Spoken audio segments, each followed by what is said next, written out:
เซ็กเนี่ยวะกิ่วเว้ยล่ะเซียนปลาตำบลไผ่ล้อมครับมาดูผลงานจะออกโซเชียลแคมตอนเย็นโอ้ยหัวแหลมปลาแม่พวกนี้วะปลาแม่ได้นี่เป็นสิฮะเขาไปซื้อว่าตัวน้อยแล้วเนาะอึดอยากเด้อปลาขาวบ่ได้เลย บ่คือเก่าเลย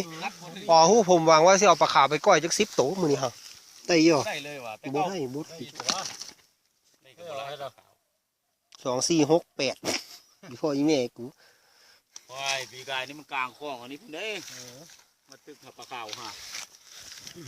บ่จะน้อยนี่เหรอเพื่อสิได้มื้อ6 โมง ไล่พญาติดูเป็ก1 10 บาทคืนบ่ทั่วคอได้นั่น เพื่อสิได้มื้อมัน6 โมงเอารถ ย่างไปร้านค้าเป็ก1 10 บาทบ่ทั่วคอ20 บาทพอดีได้อม1 เป็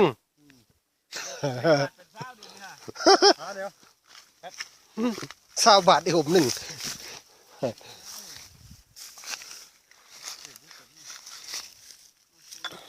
มื้อเช้านี่หั่นอันแม่นั่นนะเราขายก้อยเราซื้อหยังก็ลืมล่ะ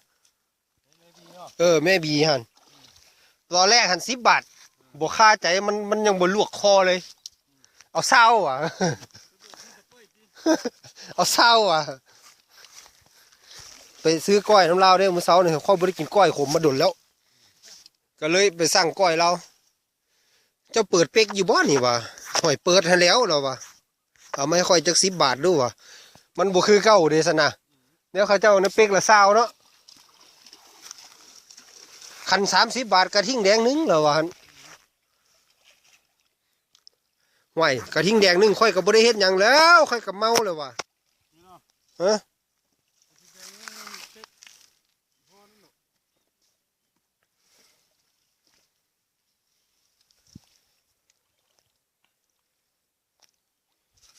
บ่มีหยังเลยเดี๋ยวปลากั้งตัวเดียวปลาขาว3 ตัว 4 ตัว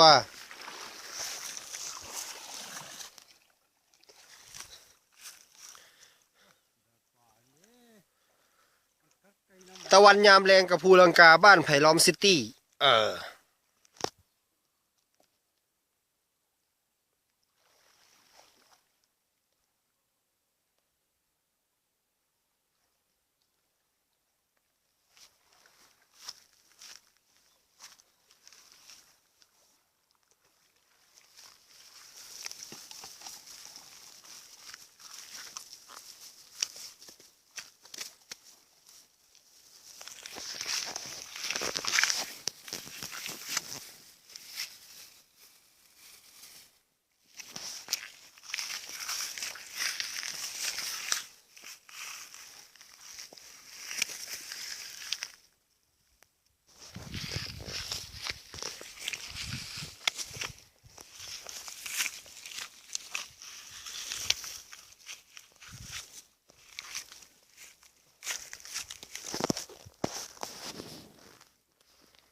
เข